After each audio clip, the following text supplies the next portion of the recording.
नमस्ते, प्रणाम। मैं रेणु मिश्रा आप सभी को बहुत प्यारा सा गीत सुनाने जा रही हूँ। कैसे लगेगा कमेंट में ज़रूर लिखना और मेरे चैनल को ज़्यादा से ज़्यादा लाइक, सब्सक्राइब एंड शेयर करना है।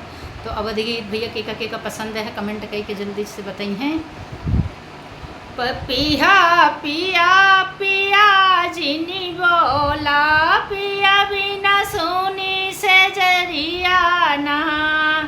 पपिया पिया पिया जिनी बोला, पिया बिना सुनी से जरियाना। रतिया दिनवा बरसई सवनवा, रतिया दिनवा बरसई सवनवा। पिया बिना सोना भवनवाना। पपिया पिया पिया जिनी बोला, पपिया पिया पिया जिनी बोला। पिया बिना सोनी से जरियाना। पुना नया मैं खबर नहीं पठमई, अपुना नया मैं खबर नहीं पठवई। नैना जो है लबटियाना, रहिया जो है नयनवाना।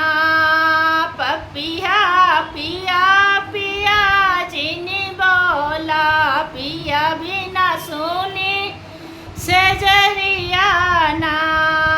पपिया पिया पिया जिनी बोला। दादुर मोर पपिहरा बोले, दादुर मोर पपिहरा बोले। धड़के हमरा परनवाना, धड़के हमरा परनवाना। पपिया पिया पिया जिनी बोला, पिया बिना सुनी से जरियाना।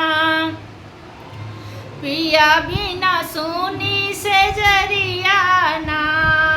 सोवत रतिया झझकी उठी बैठे, सोवत रतिया झझकी उठी बैठे।